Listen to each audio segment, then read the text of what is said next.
ಕಲ್ಲಾಕಕ್ಕೆ ಇವತ್ತು ನೀವು ಹೊರಟಿದ್ದೀವಿ. ನಾವೇನು ರಾಮನ್ನ ಪೂಜೆ ಮಾಡಿಬಿಡಿ ಅಂದ್ರೆ ನಾನು ರಾಮನ ಪೂಜೆ ಮಾಡ್ತೀನಿ. ರಾಮನ್ಕಿನ್ನ ನಾನು ಸೀತೆ ಬಗ್ಗೆ ಆಗಿದ್ದು ಭಾಳ ಲಾಯಲ್ ಆ ನಿಷ್ಠೆ ನನಗೆ. ನಾನು ನೋಡಿದ್ದೀನಿ Ramayana. Sita is more strong ಅಂತ ಅವಳ ಭಕ್ತಿ. ಸೊ ಹಂಗೆ ಆ ನಿಷ್ಠೆ. ಸೊ ರಾಮನಿಗೆ ಉತ್ತರ ಭಾರತದಲ್ಲಿ ರಾವಣನ ಪೂಜೆ ಮಾಡ್ತಾರೆ. ಸೊ ಕೆಲವರು ಹನುಮಂತನ ಪೂಜೆ ಮಾಡ್ತಾರೆ. ಹನುಮಂತನ ರಾಮಾಯಣದಲ್ಲಿರುವಂತ ಹನುಮಂತನ. ಯಾಕೆ? ರಾಮನ ತಂದೆ ದಶರಥ ಮಹಾರಾಜ, ಅವನ ದೇವಸ್ಥಾನ ಇಲ್ಲ.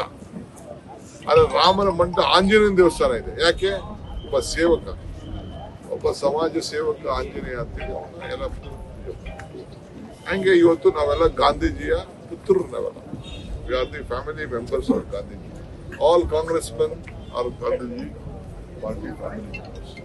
ಸೊ ಗಾಂಧೀಜಿ ಹೆಸರನ್ನ ತೆಗೆಯಕ್ಕೆ ಕೊಟ್ಟಿರೋದು ಇದು ದುರಂತ.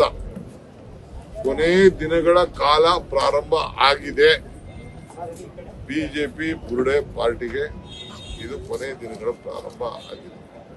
ಈಗ ಮನವಿ ಮಾಡ್ಕೊಳ್ತಾ ಇದ್ದೇನೆ, ಇದು ನಿಮ್ಗೆ ಸಾಧ್ಯ ಇಲ್ಲ. ಸಂವಿಧಾನ ಬದಲಾಯಿಸ್ಲಿಕ್ಕೆ ಸಾಧ್ಯ ಇಲ್ಲ. ರಾಷ್ಟ್ರಗೀತೆ ತೆಗೆದಾಕ್ಲಿಕ್ಕೆ ಸಾಧ್ಯ ಇಲ್ಲ. ಪ್ರಜಾಪ್ರಭುತ್ವ ತೆಗಿಲಿಕ್ಕೆ ಸಾಧ್ಯ ಇಲ್ಲ.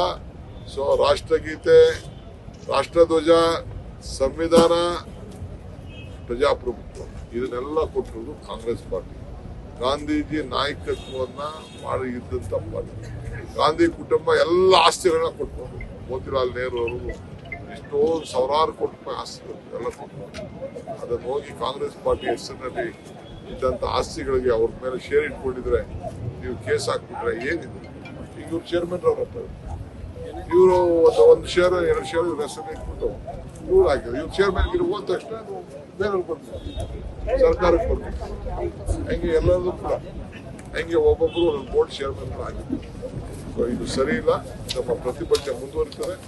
ಹಳ್ಳಿಯಲ್ಲಿ ಪಂಚಾಯತ್ ಲೆವೆಲ್ ಕೂಡ ಇದನ್ನ ಮಾಡ್ತೇವೆ. ಇದಕ್ಕೆ